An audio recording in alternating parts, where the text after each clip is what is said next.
Sa umaga pong ito ay tuturuan tayo ng banal na Espiritu. No? Tuturuan tayo ng banal na Espiritu. Ang sabi po doon, ang pinakatema natin ay, ano yung theme natin? Breakthrough, gentleness. No? Breakthrough, gentleness. Magkaroon po ng breakthrough. Magkaroon ng tunay na pagragasa, no? Ng tunay na pagkaunawa, pagkalaya sa pagiging gentleness. Gentleness ay bunga ng banal na Espiritu. Amen po ba? Ang gentleness, hindi ito nabibili sa palengke. Ang gentleness ay hindi po ito nakukuha o namamana. Mana-mana lang kasi hindi po. Ito ay bunga ng banal na Espiritu na ito mismo ang ibinibigay ng banal na Espiritu. Sa lahat ng may gusto na siya ay punuin ng banal na Espiritu. Ngunit kung walang Espiritu ng Diyos, wala ang pag-apaw ng banal na Espiritu, hindi magmamanifesto. Hindi magre-reflect sa buhay ng bawat isa. Matanda, bata man siya. Mayaman o mahirap man siya. No? Kaya igit na kailangan natin ang banal na Espiritu upang tayo punuin at puspusin ng fruit of the Spirit. And one of this fruit na ating aaralin, ito po hihimay-himayan, alam ko, ito pong buong month na ito eh. The fruit of meekness. Sabihin nga po natin, the fruit of meekness. Lakasan po natin, baka hindi natin nakikilala si meekness. Sabihin po natin, the fruit of meekness. Ayan. Ito po'y kasama po, no, sa bunga. Kung may variation at iba-ibang mga bunga na kilala nyo, harinaway, makilala rin po natin ang iba't ibang bunga. No? Pag may mga palaro, no, may pag-games tayo. No? Sigurado, memorize nyo, bilog, kulay green, maliit, malaki ba? No, alam na alam natin, tusok-tusok ba? No, alam na alam natin, langka. No? Pero pag tinanong tayo, pa-contest tayo, what is the fruit of the Spirit? Yan, ang pinakamaganda. May shape ba yon? May hugis ba yon? No? So, isa po sa bahagi ito ng fruit of the Spirit ay meekness. The word gentleness, in other translation, no, sabi doon ay meekness. Sabihin natin, gentleness is meekness. Meekness comes from the Greek word meaning mild. Sabihin natin, meekness, mild. Mildness. Okay? Mildness in dealing with others. Ito pala ay aksyon. Ito pala ay isang verb. Now, with action to, may gawa. Hindi lang ito'y isang pangalan lang or isang pronouns lamang, kundi ito ay action word. Sabihin nga po natin, action word. Yan. Ibig sabihin, may kilos, may gawa, may kaganapan, nagaganap, nakikita, nagre-reflect. Amen? So, mildness in dealing with others. So, meron palang dapat nakikita, nangyayari sa buhay mo at ginaganap mo ito sa iyong kapwa. Meekness, this is our attitude toward others. Sabi nga po doon, no, na ito po daw ay isa sa mga tinawag na graciousness. Graciousness. Sabihin nga po natin, graciousness. Ano pa? Submissions. No, ang meekness pala ay graciousness. Ang meekness pala ay submissions. Ano pa po? Ang meekness pala ay teachability. Ayan, yung pala mga ibig sabihin. Sabihin nga po natin, teachable. Teachability. May kakayahan. This is a virtue from God. Ibinibigay ng Diyos sa atin na napaka-importante. No, kung meron tayong silver, gold, or gems, or bato na tinatago ninyo, ito ang pinaka-dapat nating alagaan at ingatan. No? Sabi dito, it shows, sabi dito, o yung characterized, no, yung daily lives activity natin. No? Dapat daw ito ay araw-araw nakikita na ginaganap ng buhay natin toward others, no? Dealing with others, kaya nga po. Now, in Galatians chapter 5, basahin po natin, sabay-sabay po, ready, go!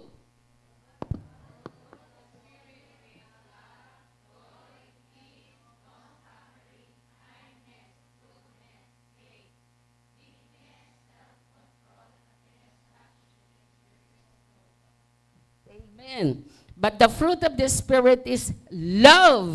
Say it again, love. Joy. Peace. Long-suffering. Kindness. Goodness. Kasama pala ang faith. Meekness. Self-control. Amen? And against such things, there is no law. Grabe, no? Kaya dapat yung mga gumagawa ng law sa Senate, meron pala to. No? Ito pala yung batas. No? Paano kaya natin may papasok to sa batas natin? Okay. And I remember this also, ay parte po ng part ng Matthew. Remember yung sinabing beatitude? Naalala niyo po ba yon? Blessed daw, mapalad silang nagpapakumbaba. Ito pala ay part or kasakop, kasama doon sa beatitude. No? Pag sinabi ng attitude, sabi nga natin, attitude. Ano sinabi niya yun? Attitude, pag-uugali. Maging tulad mo itong pag-uugali na to na sinabi sa Matthew chapter 5. Na? Kaya ito daw pala ang pinakamahalagang bagay sa buhay ng mga tao. Kaya tignan nyo nangyayari sa atin, kapaligiran. Although we know na hindi lang sa Pilipinas to di ba? Madalas nakakapanood tayo ng mga ganyang rambulan, riot, ng mga kabataan sa ibang bansa. But hindi natin expected na mangyayari pala dito sa Pilipinas. No? Kaya sabi doon, ito ay tinuturo ang meekness na kasama dito yung fruit of the Spirit ay kasama po ang ibig sabihin meekness, humility. No? At nandun din siyempre present yung self-control. At ito pong meekness as a fruit of the Spirit, pag sinabi pong meekness, hindi dahil sa soft-spoken. No, I remember a long time ago, yung nagpasimula sa gawain isa sa pastora natin doon. Siya po yung tinatawag naming, yung palagi naming nilalapitan. No, napaka malumanay magsalita. Hello po, sister. Good morning po. Hello po. Yan. Kala natin gano'n ang gano'n ang meekness. Pero kapag ikaw, kagaya ni Pastor Bibian, ano ba yan? Nasaan na yan? Nasaan si ganito? Walang meekness kasi matapang magsalita. Ganun po bang basihan? Pag ikaw'y mababang magsalita. Arigato. Sawadikap. No, lahat na. Pero kapag ikaw ay very strong person, wala ang meekness. No, nagkakamali kayo. Hindi na babase sa panglabas na paningin mo pag sinabing meekness. Hindi lang sa pananalita. Kaya sabi po dito, ang meekness ito ay may kasamang, sabi na, meekness is not weakness. No? Ang pagiging mahinahon, ang pagiging malumanay, hindi po ito isang kahinaan. No, akala natin pagka malumanay magsalita, ganun-ganun lang siya. Oh, naku, napaka-weak niyan. No, napakahina niyan. Tignan mo yung boses niya. Pero kapag yung isang taong malakas ang boses, straightforward kung magsalita, napakatapang niyan. Hello, di ba ganun tayo mag-judge? No, ako palaging ganun eh. Ang judge sa akin palagi, ang tapang mo. No, ang tapang ko daw. Pero purihin ng Panginoon para sa Panginoon, pero wala naman akong dapat masaktan. No? It is strength. Ang meekness daw ay lakas. O kita nyo, kala nyo, kapag meek, mahina, walang lakas. No? Pero sabi, ito daw ay lakas under control. No?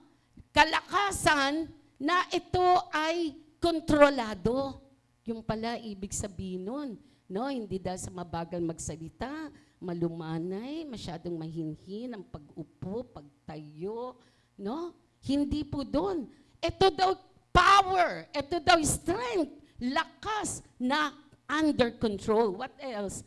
It is love which seeks first not its own, but the things of God and others.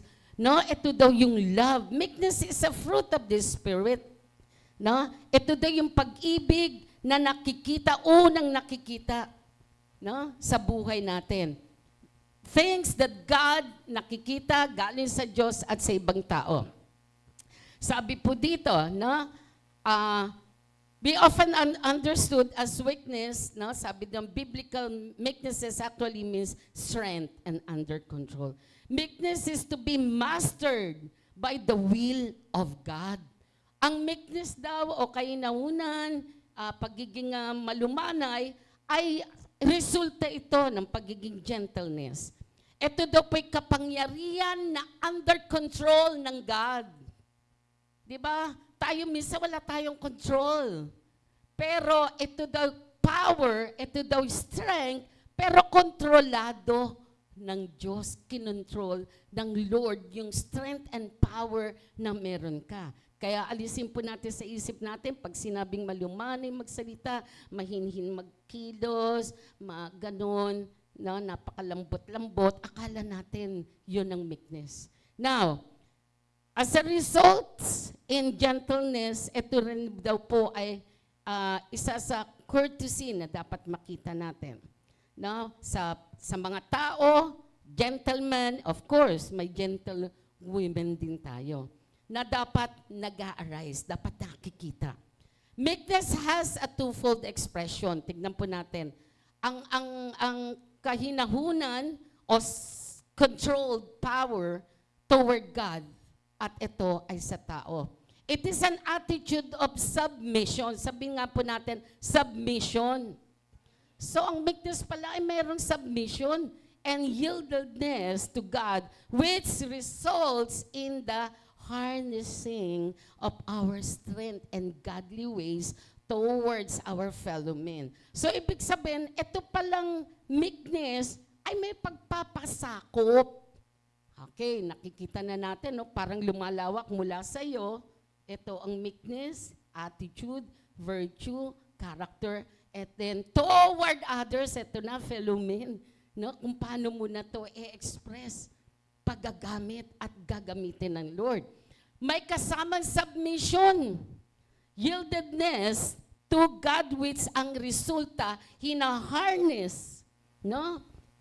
Pinalalakas, hinuhubog yung lakas na galing sa Diyos para sa tao. Para gamitin mo ito sa tao. Nandiyan pa ba kayo? Amen? Fruit of meekness, number 1. Submission. Say it again. Submission. Yan. Submission, the meek deliberately choose to submit to God's authority, holding back one's strength to be gentle and patient. Amen. Ito daw pala, deliberately talagang lantaran, talagang kailangang pilitin, pasakop sa kapangyarihan ng Diyos upang sa ganun, yung kapangyarihan na yon ng meekness ay maging mahinahon. No? At tiyaga, no? Mahabang pagtsatsaga. Ayan. A meek person is someone who is self-controlled. Say it again, self-controlled. So ang meek person ay may self-controlled. Patient, merong pasensya, mahaba. O sige, wait ka lang, maya-maya. Mamaya. No, may ganun pa. Mamaya ka. O, meron pang pananakot. Ulitin mo. Pinauulit mo pa? Ulitin mo pa? Wag. Huwag mo na sabi, ulitin mo pa. Mga challenge. No? Willingly submits their strength and ambitions to God's will rather than fighting for control. So, meekness, ito daw po, pinasasakop mo totally kay Lord ang buhay mo, ugali mo, character nito, na ang produkto ay yung self-control, pagpapasensya, rather than ikay nakikipagtalo doon sa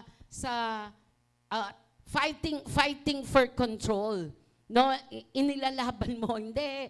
Kasi ganito yan mali yun. Yan, palagi tayo, eto ang karapatan ko, ayan. Yung rights natin talagang right, ayaw nating maging wrong. No, gusto nating right, ayaw nating maging left. No, talagang pipilitin mo ang karapatan mo, no? Dahil yun ng truth para sa iyo. Sabi doon, yun daw po yung Greek word na protest o protes or fruits. Yan, Greek word. From which the word translated meek. Beautiful daw pala yun, napakaganda. Highly spirited, yung trained horses. Ito sabi kanina no, napanood ko kay Pastor Jed. Yung horse, di ba, mga wild animals, isa sa mga hayop na tinitrain ay yung horse, di ba? Pag ginamit daw pala nila yung word na gentle horse, na-train na yun. Amen? Na-train na. Na-tamed na yun. Kaya nga tinawag na siya, gentle na siya.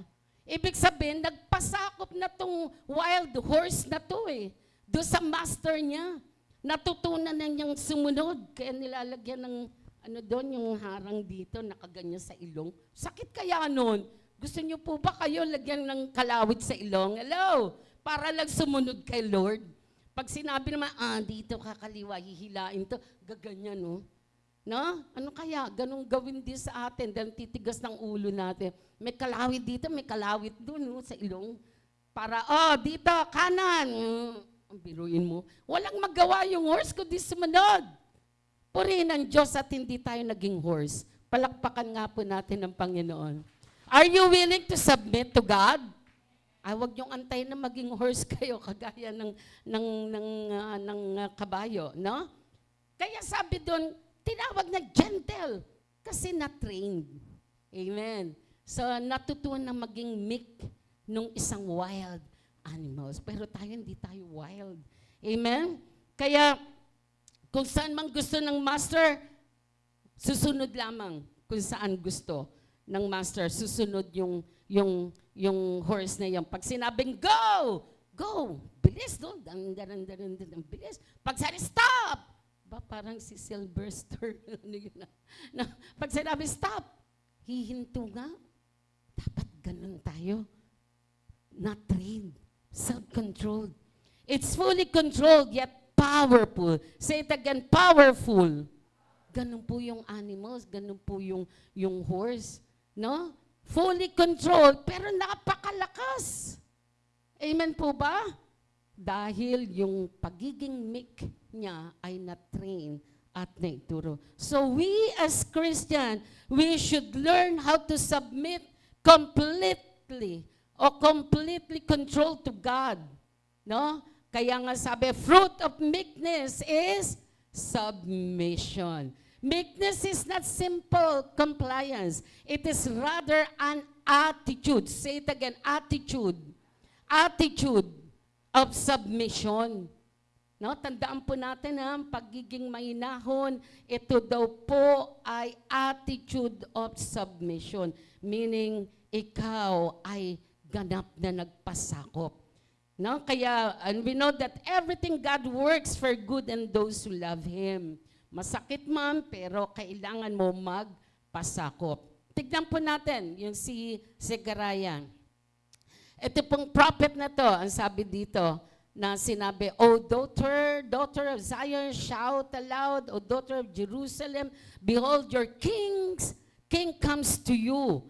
He is just and having salvation, patient, meek, lowly, and riding on a donkey upon a cloak and foal of a donkey. Sino ito na pinapakilala, ini-introduce, paparating na, O daughter of Zion, narito na, paparating na. Itong king na to, na darating, mo, king na isang meek, is a king na very patient, king na lowly, napaka down to earth, napaka humble, sa halip ng sinasakyan ni isang yung matipunong, anong ginagamit yun?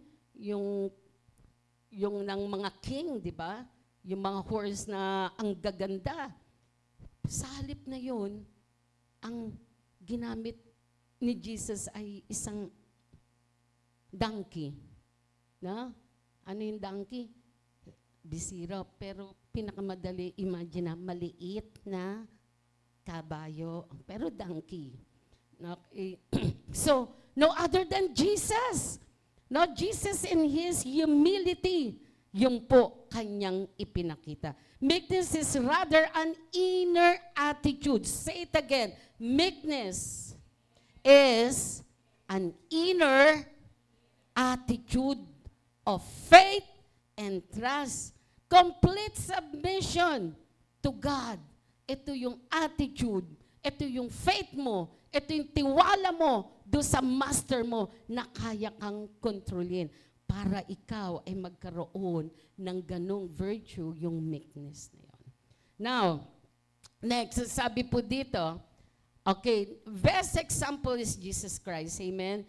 Jesus is meek, but He's strong.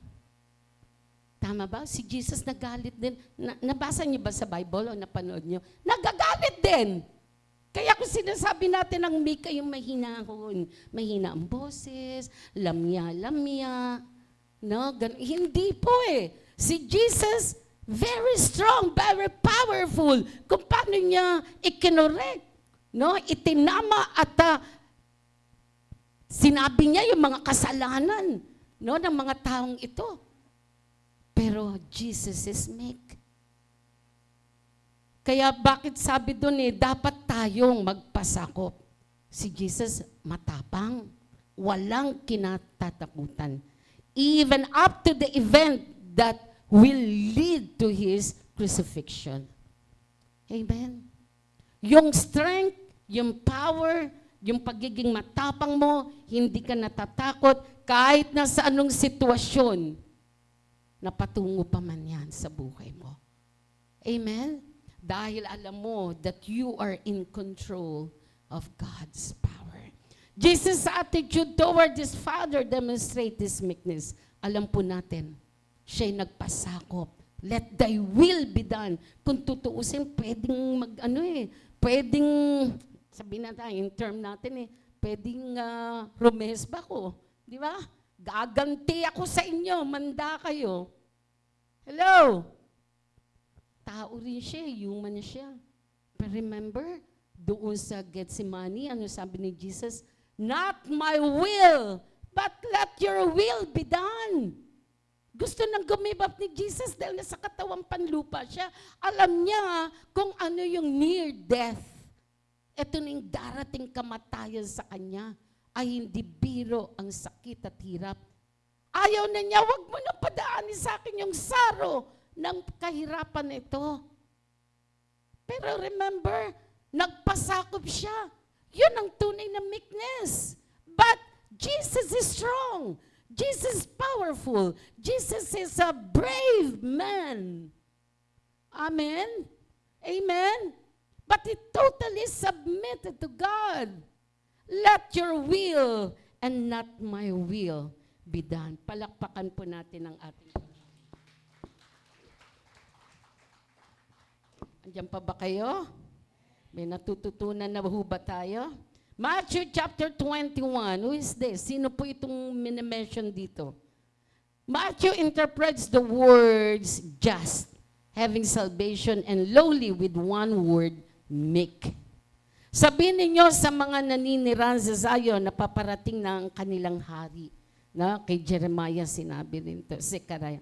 Mapagpakumbaba siya at nakasakay sa asno. Ang tawag pala doon, donkey asno, ay isang bisirong asno. Amen? Nothing I do is from my own initiative. Hindi ko ginawa ang bagay nito dahil sa kagustuhan ko lang. Jesus, He was so meek. His attitude is to seek only the will of God. Complete submission.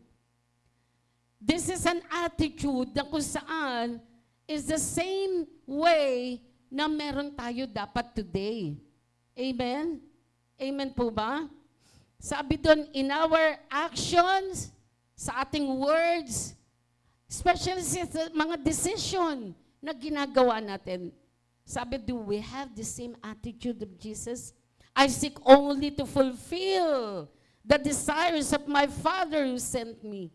Ang gusto ko lang gawin ay gawin ang bagay na pinagagawa sa akin na nagsugo, na tumawag sa akin. Kapatid, ganun din ba ang ating attitude? Ang desire na, Lord, gagawin ko lang ang mga bagay na nais mo ayon sa pagkakatawag mo sa akin. Amen? Amen po ba? Hindi yung initiative mo dahil minsan nagkakamali tayo. Pag wala ka initiative, di ka kikilos. Amen? Submission. I seek only to fulfill the will of God who sent me. Amen? At ito daw po ang dapat mangyari sa atin. Even if we are in the midst of situation, nasasaktan ka, offended ka, no, nadismaya ka, disappointed ka man, I seek only to fulfill the will of God. Hello! Yung calling sa'yo, yung ministry na pinagkatiwala sa'yo ng Diyos. Hindi dahil sa ikaw nag-commit kay pastora sa church na ito. No! Hindi po kayo nag-commit sa JIL, kay Brother Eddie. Amen? Ang commitment mo ay na kay Jesus. Na kay Lord Jesus. Kaya mo ginagampanan yung calling, yung tawag sa iyo ng Lord. Dahil siya mismong tumawag, nagluklok, naglagay at pumili sa iyo. Amen po ba? Palakpakan nga po natin ang Diyos na tumawag po sa inyo. Mahalin niyo po yung ministry na pinagkatiwala sa inyo. Mahalin nyo yung talento, yung gift, yung talent sa binigay sa iyo ng Diyos. Siya ang nagbigay. Hindi si pastora ang tumawag. Hindi siya ang nagbigay sa inyo yan. Alam nyo yan dahil mismo ang Lord ang naglagay sa puso nyo yan. Tama po ba? Palakpakan po natin ang ating Panginoon. We totally, completely submit to God wholeheartedly. Amen. Number 2, the fruit of meekness. Ang meekness ay may bunga. No? Ang pagiging malumanay, magiging mahinahon, ay may bunga. Submission. Number 2, sabihin nga po natin, teachability. Say it again, loudly. One more time. Teachability. No? Again, ability or teachability. Ikaw na tagapagturo, may abilidad kang magturo. Ikaw na narito, handa kang magpaturo. Tignan nyo nga pong katabi nyo, pero huwag yung titigan. Huwag kayong magsasalita. Teachable ka ba? Huwag ganon. May kasamang ano yan eh, pang-aasar yan eh. Na, titigan nyo lang. Tingnan nyo lang. Yan, makikita nyo. Kahit di kayo nagsasalita. May teachable heart ba yan? Okay. Ang sabi po doon, teachability, kakayahang turuan. Sabi nga po natin, kakayahang turuan. Ako, tignan niya nga, Jolog, titigan natin si Jolog. Yan. May kakayahang turo. Abay, totoo naman. Nagsimula yung mag-drums, hindi mo maintindihan anong palong gusto niyang gawin eh. Pero tignan mo naman, palakpakan ng ating, yan, Workers Appreciation Part 2. Totoo naman. Hindi nga nakakapagsalita. No? Ngayon, tignan mo naman. Antayin niyo pag nagturo pa yan. Dito. Kailan? Schedule na yan. Palakpakan nga po natin ang Panginoon. Very meek. Kitang-kita naman. Walang makikitang kayabangan, ano? Tignan mo, simpleng-simple. Pero grabe pag pumalo na ng drums. Talagang ipis, ang daga, lamok, lahat tumatalbog. Higit sa lahat ang demonyo, napapatilapon niya sa bawat palo niya. Hello, Jolog yun. May power yung bawat palo mo, baka kala mo. Bawat apak mo ng bass na yung demonyo, lumayas ka. Ganon ang gawin mong prayer habang nagpapalo ka dyan. Amen? Lalong lalabas. Ang lahat ng mga insektong meron. Palakpakan nga po natin ang Panginoon sa buhay ni Brother Jolo. Keep it up. Ayan. Di ba? So, the one who is meek is the recipient of the power. Wow. Yung tao daw meek, yung taong may hinahon, yung taong maamo, ay recipient of the power of God. Ikaw pala ay tumatanggap ng kapangyarihan ng Diyos. Hello, controlled power. Yan. So yung meek pala, yung mahinahong malumana, akala mo ganyan nga, di nyo lang kung paano pitikin ng demonyo niyan. Hindi nyo lang kung paano mag-pray yan. Napingkaw-pingkaw na yung mga demonyo. Lasog-lasog na sila. Amen, kung mag-pray. Pero hindi mo naman makikita sa kanyang pagiging strong, pagiging leon. Hindi. Pero yung power na nandun, controlled by God, yun ang kapangyarihan ng Diyos. Palakpakan natin ang Panginoon. Praise God! Meekness is your power to make you obedient. Say it again, obedient. Wow. Ang pagiging mahinahon o meekness, may power ka na, matututunan mo pang maging masunurin. Amen? Sa loob ng bahay. Ituro natin to mga kapatid. Turo natin sa mga bata itong natutunan natin. No? God has given us power to make you obedient and teachable. Natuturuan. Sabi dito, na madaling maturuan, na matututo. No? It describes a person humility, openness to feedback, and willingness to learn or to be corrected. Amen? Yung pala ang meek. Kala natin, maghanap kayo ng mga meek dito, kala nyo lang, pero hindi natuturuan. Hello? Paano naging meek yun? Ayaw magpaturo. Sinasabi mo pala sa alam ko na yan. Meron bang ganung meek? No, kasi mahinahong magsalita, hindi po yun. Meekness is your power to become obedient. Teachable. You want to know the right path? Then, ask the Lord to give us meekness and give us teachable heart in making the right decision, lalo na sa paggawa ng decision. This is the key to lead in what is right and being taught the way of God is humility. Itong susi. Ask God to fill us with the fruit of the spirit of meekness. No? Teachable or teachability. Ask God to give us that attitude of teachable heart. Why? Because we need this, especially sa pagdidesisyon. No, decision making sa buhay natin, sa pamilya nyo. Natuturuan po ba tayo? Sabihin nyo nga sa kapatid mo, natuturuan ka ba? Amen. Nag-amen ba? O baka ayaw magpaturo. Nagsisimula ka palang magsalita, alam ko na yan. Ay, oo, ginawa ko na yan. No? Kaya po, sabi dito, pinapatnubayan nyo ang mga mapagpakumbaba para gumawa ng tama. Kasi tinuturuan nyo upang ang iyong pamamaraan. No? Tinuturuan ang mapagpakumbaba upang gumawa ng tama. Amen? Dahil kung walang meekness ay magpaturo, paano niya gagawin ng tama? Kaya madalas ito nangyayari sa atin, sa community, mga kabataan, kasi hindi natin na ituturo. Pinapabayaan lang ninyo, mga anak nyo, gadget lang. Sige na, para manahimik ka. Sige, bili tayo ng bago. Bili tayo ng mas upgraded.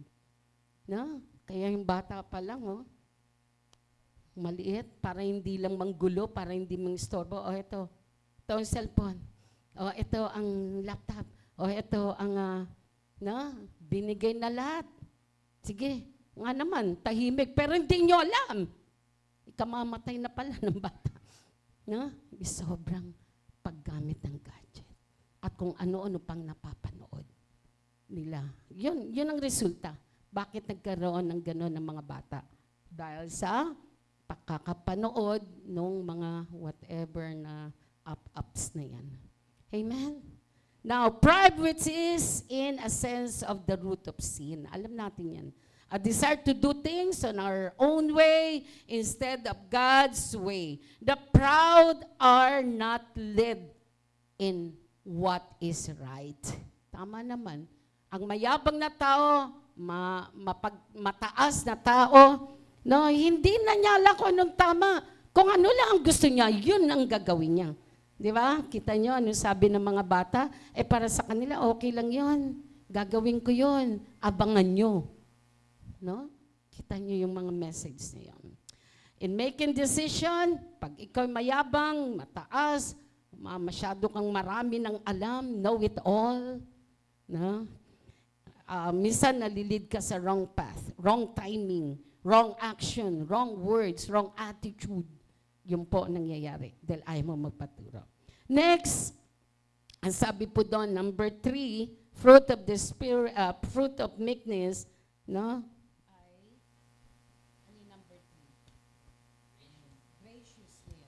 Sabihin po natin, graciousness. Yan, graciousness. Dito na po tayo mag-e-end. Graciousness, ang sabi po dito, is the quality of being kind. Sabihin po natin, being kind. Lakasan po natin, kind, warm, courteous, and well-mannered. Say it again, well-mannered. Wow. Talagang may magandang pag-uugali, may magandang attitude, character. Kaya sa school yung character traits. Kaya dapat lang talaga mula sa pagkabata, ituro na yung mga character traits na yan. At ang character traits ay tinuturo bawat oras, bawat subject, kahit sa math ay merong character traits, kahit sa English man subject mo, may character traits, kahit Pilipino pa yan. Amen. Sabi ko nga, pangarap ko nung araw, makagawa ko ng sarili kong curriculum. Pangarap ko yun. Pangarap ko yun para maipasok lahat yung gospel, word of God. No? Pangarap, pero malay nyo. Sabi gano'n. Kaya ako'y pinagpapahinga muna ng Lord. Bahala ko gumawa ng libro. Iruin nyo yun. Nagsasawa na ako sa textbooks namin. Ginagamit namin sa private school. Pare-pareho lang naman ang laman. Ulit-ulit lang. Pakapalan lang ng pages. No? Sabi ko, someday, gagawa ko ng sarili kong textbooks. Gagawa ko ng sarili kong libro na mapapakinabangan ng mga kabataan. Palakpakan natin ng Lord. Let thy will be done. Amen? Be gentle, sabi doon. Kagandahang loob. Sabi pa dito, mapagbigay loob. Wow, ang sarap ng Tagalog. Ulitin nyo nga. Mapagbigay loob. Sabihin nyo ng diretso. Yun na nga, graciousness na nga lang ulit. Grabe, no? Pero sarap pakinggan, kaganda ang loob, in short. No? Ito po yung sinabi ni Paul in Thessalonians. Tignan po. As Christ's apostle, we could have been hard on you. Oh, si Paul na nagsalita. Pwede akong maging matapang sa inyo. Diba si Paul? Kala ko pa, may fruit of the Spirit to. Eh bakit dito pa lang nang babanta na siya? Pwede akong maging hard on you. But we were gentle among you. Wow. Pwede siyang maging matapang, pero gusto niyang maging mahinano. Like a mother taking care of her children. So pagiging gentle, ang kamay ng nanay, na kaya ako madalas sa mga tinuturuan kong toddler, nursery, kinder, oh, nananakit, nanunto, wow, you have a gentle hands. Gaganyan ko, you have a gentle hands. Oh, mahinaw niyang kamay mo. No, kailangan i-reverse psychology mo eh. Mabait yung kamay na yan, hindi yan nanununtok. No? Kailangan lumaki ng ganun yung bata. Hindi yung, I'm a bad boy. Sabi ba naman ng estudyante ko? Kasi kinokorek namin. Okay, don't do that again. Don't do that. And you say sorry to your classmate. Teacher, I'm a bad boy. No, who said that? You're not a bad boy. Siguro narinig sa yaya. Malamang, no? Sabi ng yaya, bad boy ka talaga. Sabi ng lola, dahil makulit, bad boy ka talaga. Pagdating sa school, teacher, I'm a bad boy. Biruin mo yun, 4 years old. Bakit? Kasi natanim sa isip niya eh. No, you're not a bad boy. You're a good boy. Amen? Palakpakan nga po natin. Ang sarap magturo sa mga bata. Bata lang ang gusto kong turuan. Ayoko na po ng mga elementary. Bigyan nyo sa akin yung toddler, nursery, kinder. Pero pagka LM na parang, hi Lord, give me patience. Sabi dito, ang ibig sabihin daw po neto, involves training, sabi daw na treating others with patience. Showing genuine hospitality. Responding with empathy and patience, especially in challenging or our socially delicate situation. No? Kasama doon pala yun eh. Ito pala yun dapat nating malaman. Kaya ang pinaka-key aspect of graciousness is politeness, benevolence, hospitality, no? Yung etiquette. No? Kailangan ituro sa mga batang ito. So, our challenge for today, this morning is, sabi po doon, we must, or you must be a good teacher. Teachable heart. We have a pusong natuturuan, madaling turuan, teachability, may kakayahang turuan, able to teach, gently teacher or teach those who don't agree. At yun ako, biruin mo, tuturuan mo yung ayaw mag-agree sa'yo. Hello! Ayan, may mga teacher tayo dito. O teacher, tuturuan mo pa ba yung ayaw makinig sa'yo?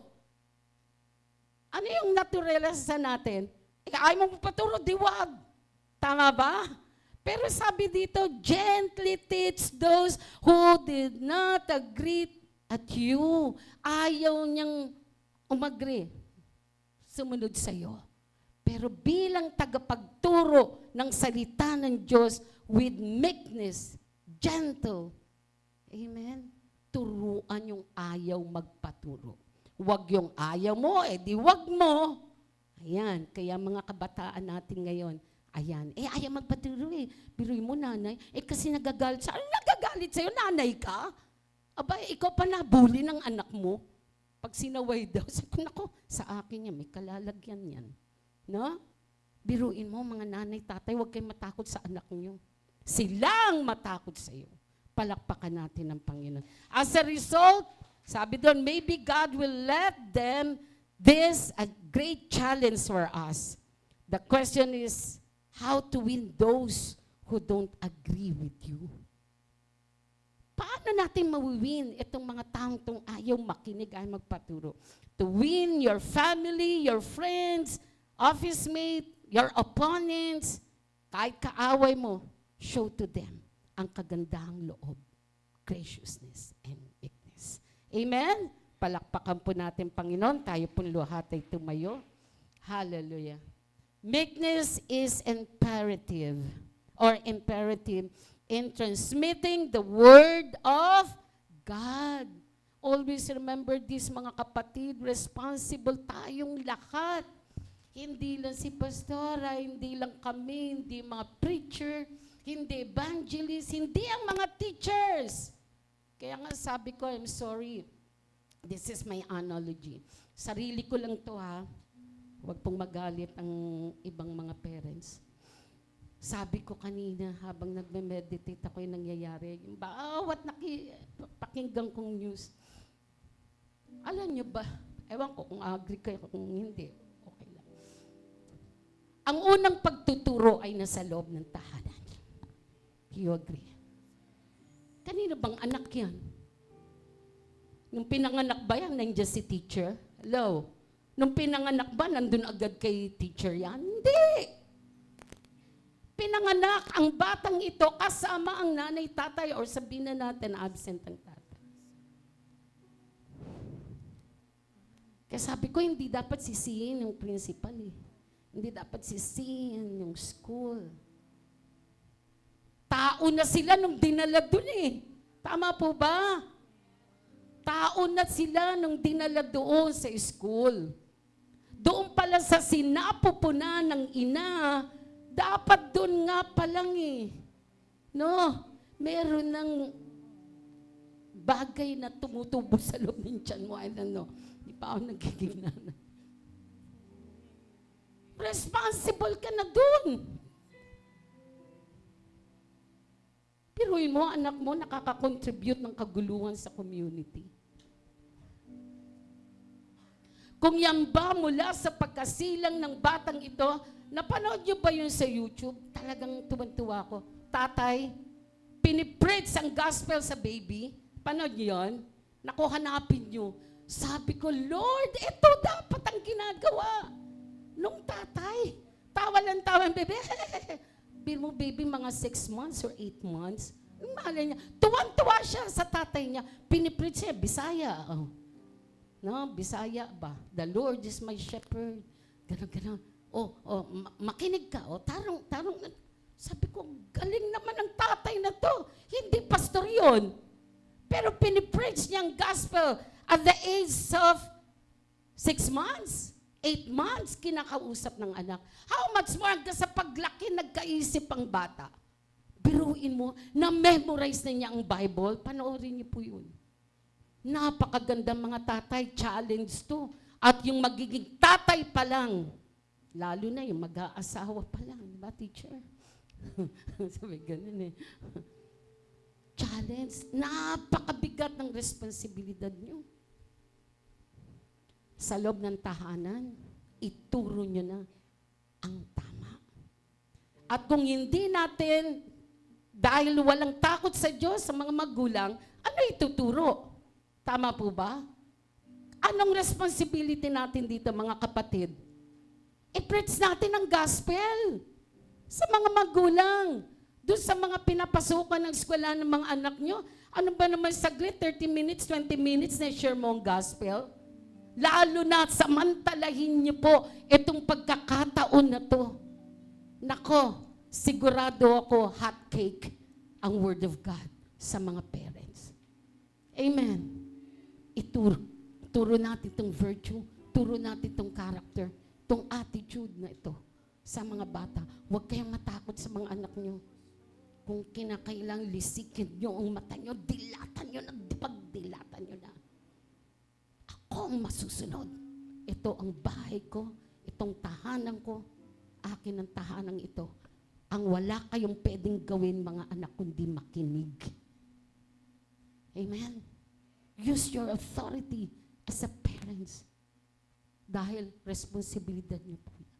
Kayo ang mananagot sa Panginoon. Lift up your hands toward God. I believe that power of God can change people. The power of love of God can change our heart. Kung meron yung tunay na love ng Lord sa puso natin, kikilos tayo. Kikilos tayo.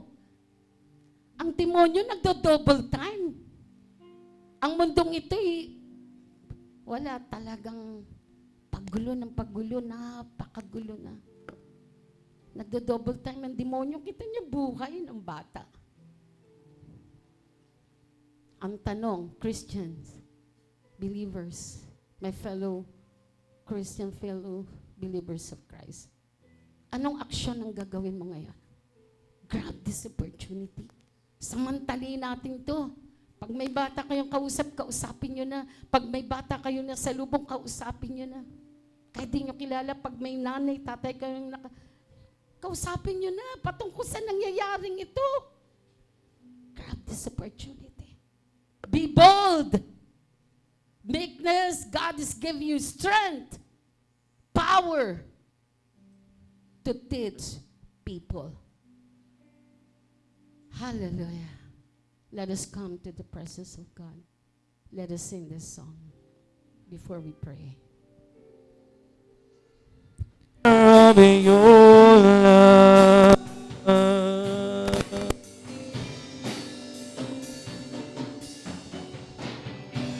Lord, unveil my eyes, let me see you face to face, the knowledge of your love as you live in me.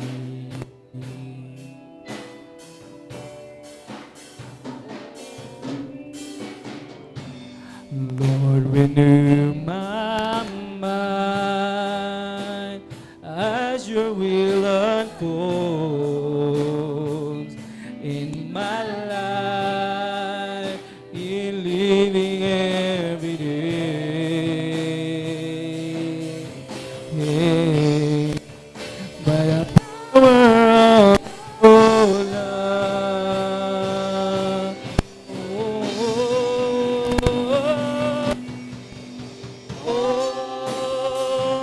be close, let your love surround me.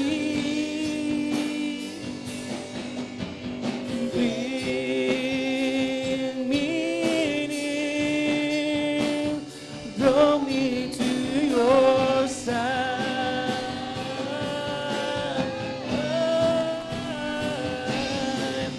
And as I wait, I rise up lighting up, and I will soar with you. Your spirit lives me on by the power Hold me of close. your Hallelujah. Let us sing and ask the love of God that will empower us. Empower us, oh God. Oh, Rabakayayaya. Lift up your hands. Submit to God. Submit to the Lord. Oh, Rabakayayaya. Meekness. The fruit of meekness and submission. Teachable heart. Draw me to your gracious. side. Oh, give us a teachable heart. Teachability. Oh, Rabakayayaya Rakyante. Let the love of God, meekness, power. Oh, Rabakayaya Rakyante. Yes. Oh, Lord. Hallelujah. For the last time, hold me close. Hallelujah. Hold me close to you, O Lord. And hold me close. And hold me close,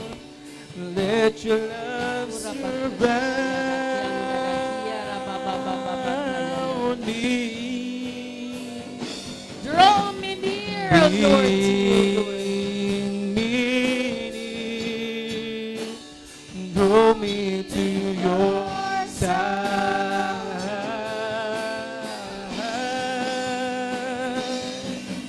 And as I wait, I rise up like the eagle, and I will soar with you. Your Spirit leads me on, by the power of your and I will soar with you. Only the congregation, and I will soar. Soar with you. I want to hear that word. Come on.